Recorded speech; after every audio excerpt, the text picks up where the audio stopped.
आता सर्वांची स्वप्न पूर्ण होणार आहेत, कारण SSCने म्हणजे स्टाफ सिलेक्शन कमिशनने 3000 प्लस म्हणजे 3003 पोस्टसाठी व्हॅकन्सी आणलेली आहे. या पोस्ट वाढूही शकतात, त्यामुळे ही सर्वात मोठी संधी आहे आपल्यासाठी. आणि विशेष करून तुमचं 10वी असो, 12वी असो किंवा मग ग्रॅज्युएशन झालेलं असो, तुमचं शिक्षण कोणतंही असो, प्रत्येक क्वालिफिकेशनसाठी, प्रत्येक तुमच्या एज्युकेशनच्या पात्रतेसाठी, शैक्षणिक पात्रतेसाठी वेगवेगळ्या पोस्ट आहेत. त्यामुळे आपण हा फॉर्म भरायचा आहे. विशेष म्हणजे तुमचं जर ग्रॅज्युएशन असेल तर तुम्ही 10वीवरही फॉर्म भरू शकता, 12वीवरच्या पदावरही फॉर्म भरू शकता व ग्रॅज्युएशनवरच्या जो काही पद आहे त्या पदांकरिता सुद्धा तुम्ही फॉर्म भरू शकता. त्यामुळे ही संधी गमवायची नाही. आपल्याला यातील एक पोस्ट आपल्याला घेऊन जाणीच आहे. ऑफिशियल वेबसाईट आहे यांची ssc.gov.in.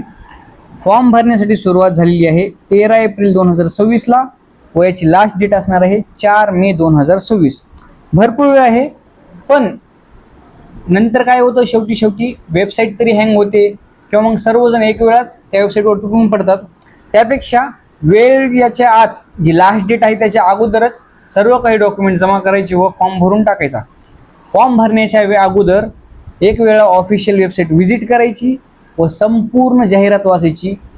संपूर्ण जाहिरात वाचल्याशिवाय हा फॉर्म भरायचा नाही.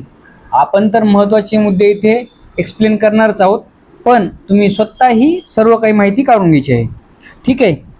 टेंटेटिव्ह डेट आहे जी की कम्प्युटर बेस्ड एक्झामिनेशन असणार आहे. तुमची एक्झामिनेशनची जी डेट आहे ती अंदाजित जूनमध्ये होणार आहे 2026ला.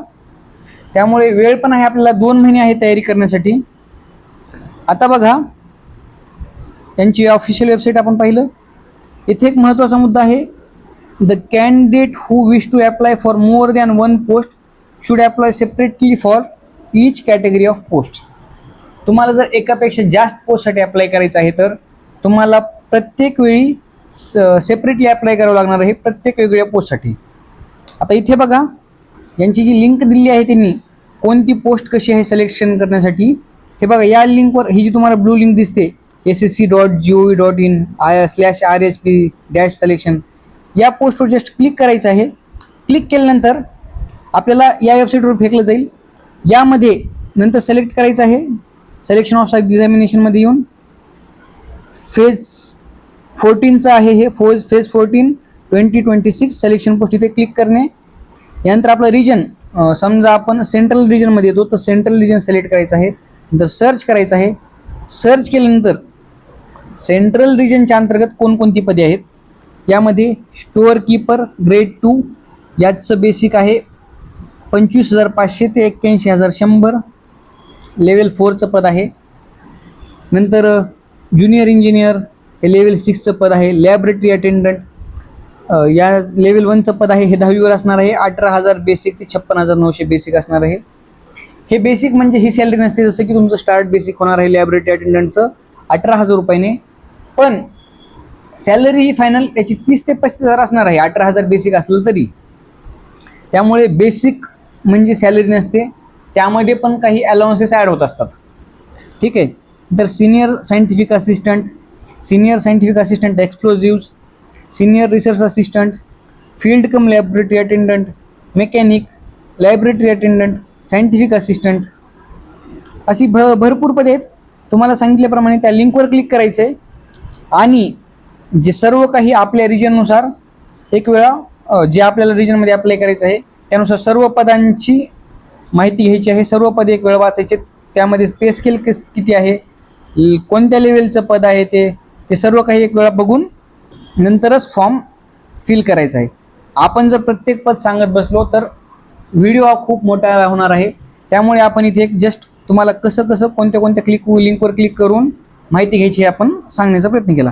ठीक आहे. तर आता बघा वापस येऊया आपल्या व्हिडिओवर. सिलेबस ऑब्जेक्टिव्ह टाईप क्वेश्चन असणार आहेत मॅट्रिक्युलेशन लेवलवर, हायर सेकंडरी लेवलवर म्हणजे 10+2 12वीच्या बेसिसवर, नंतर ग्रॅज्युएशन अँड अबोववर. त्याचा पॅटर्न काय आहे तर जनरल इंटेलिजन्स आहे. 25 क्वेश्चन 50 मार्क, 60 मिनिटे वेळ असणार आहे. सोबतच सेक्शनल टायमिंग आहे प्रत्येक सेक्शनला तुम्हाला 15 मिनिट मिळणार आहेत. म्हणजे जनरल इंटेलिजन्सला 25 प्रश्न असतील, 15 मिनिट असतील. 15 मिनिटानंतर ऑटोमॅटिकली स्लाईड क्लोज होणार आहे. General awareness 25 question 50 mark. Quantitative aptitude त्यामध्ये बेसिक अरिथमेटिक स्किल असेल, 25 प्रश्न 50 मार्क. आणि इंग्लिश लँग्वेज यामध्ये बेसिक नॉलेज असणार आहे, 25 प्रश्न 50 मार्क. आता एक इथं महत्त्वाचा मुद्दा, जर तुम्हाला सेक्शनल टायमिंग आहे 15 मिनिट, आता समजा इथं क्वांटिटेटिव्ह ॲप्टिट्यूड आपण बघितला, यामध्ये जर 25 प्रश्न 15 मिनिटं जर सॉल्व्ह करायचे तुम्हाला, तर एवढंही हाय लेवल विचारणार नाही. हा, ते पोस्टनुसार तुमच्या क्वालिफिकेशननुसार मॅटर करणार आहे. तरी पण जसं की टाईम दिलेला आहे तुम्हाला, जसं की सेक्शनल टायमिंग 15 मिनिटे असणार आहे, त्यानुसार ते सुद्धा हा अंदाज घेऊनच पेपरची लेवल ठरवणार आहेत. ठीक आहे. निगेटिव्ह मार्किंग असणार आहे 0.5. ओके, म्हणजे प्रत्येकी 2 क्वेश्चन जर चुकले तुमचा तर 1 मार्क मायनस होणार आहे. ठीक आहे. आता यामध्ये बघा, जनरल इंटेलिजन्समध्ये सिलेबस काय आहे, तर नॉन वर्मल टाईप क्वेश्चन असतील.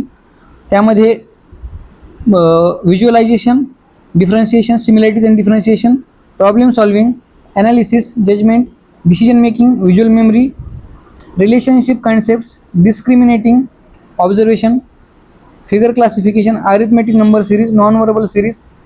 हा सिलेबस हा जनरल इंटेलिजन्सचा बुद्धिमत्ता असणार आहे.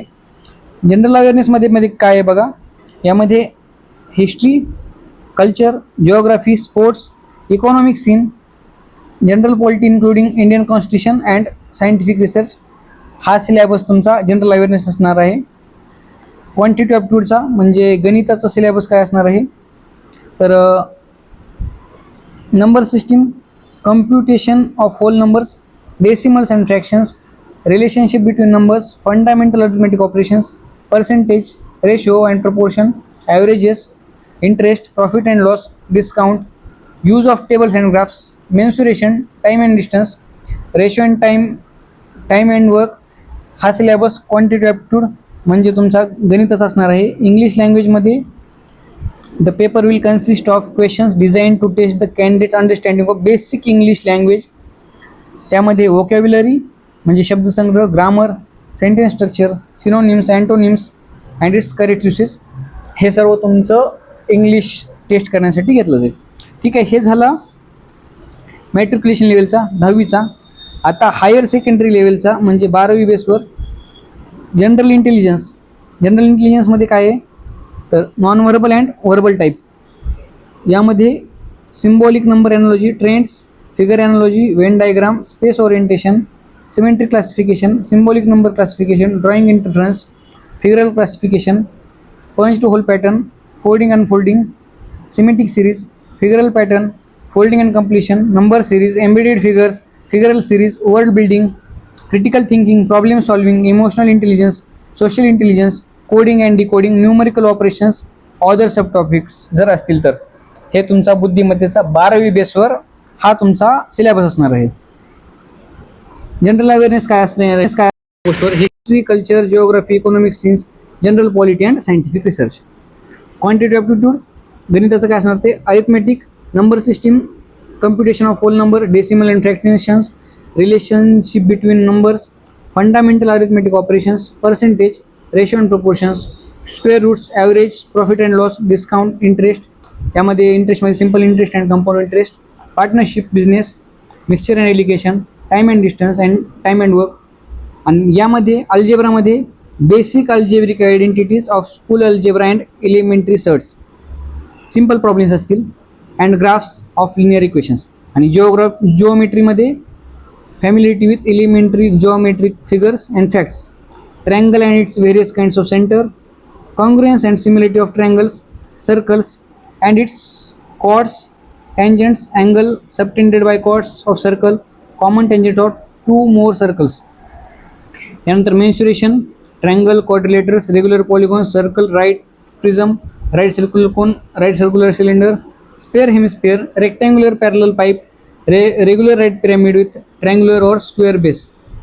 यानंतर ट्रिग्नॉमेट्रीमध्ये काय आहे, तर trigonometry ratios, complementary angles, height and distance, simple problems only, फक्त आणि फक्त सोपे प्रश्न विचारले जातील ट्रिग्नॉमेट्रीवर. स्टँडर्ड आयडेंटिटीज यामध्ये स्टॅटिस्टिक्स का charts, use of tables and graphs, histogram, frequency polygon, bar diagram, पाय चार्ट. आता यानंतर इंग्लिश लँग्वेज कसं असणार आहे तर एअर डिटेक्शन असेल, fill in the blanks, synonyms, homonyms ज्याला की होमोनिम्स सुद्धा म्हणतात, समानार्थी शब्द, antonyms, spellings, detecting misspelled words, idioms and phrase, one word substitution, improvement of sentence, active passive voice of words, conversion of direct indirect narration, shuffling of sentence parts, shuffling of sentence in passage, clause passage, comprehension passage. हे झालं 12वीवर. Graduation बेसवर बघा हा सर्व syllabus आहे. हे एक पहा, general intelligence, general awareness, quantity aptitude, English language. जसं तुमचं क्वालिफिकेशन आहे तसं तुमची फक्त लेवल वाढणार आहे. 10वीवर त्यानुसार सिलेबस आहे व ग्रॅज्युएशनवर ग्रॅज्युएशनच्या हिशोबानं सिलेबस आहे. ठीक आहे. आता हे तर आपण पाहिलं की कोणती कोणती पदे आहेत. एक वेळा पूर्णला पूर्ण जाहिरात डाउनलोड करायची आहे. जाहिरात कुठे डाउनलोड करायची, त्यांची ऑफिशियल वेबसाईट आपण सांगितली ssc.gov.in व सर्व जाहिरात वाचल्यानंतरच फॉर्म भरायचा आहे. ठीक आहे मित्रांनो, आजसाठी एवढंच. व्हिडिओ आवडला असेल तर लाईक, शेअर व सबस्क्राईब करा, कारण आपण असेच व्हिडिओ, नवीन नवीन अपडेट्स, नवीन नवीन भरती आणत असतो. त्यामुळे कोणतीही भरती मी स्वतः कामा नाही. व्हिडिओ लाईक करा, शेअर करा व आपल्या चॅनलला सबस्क्राईब करा. भेटूया पुढच्या व्हिडिओमध्ये. तोपर्यंत धन्यवाद.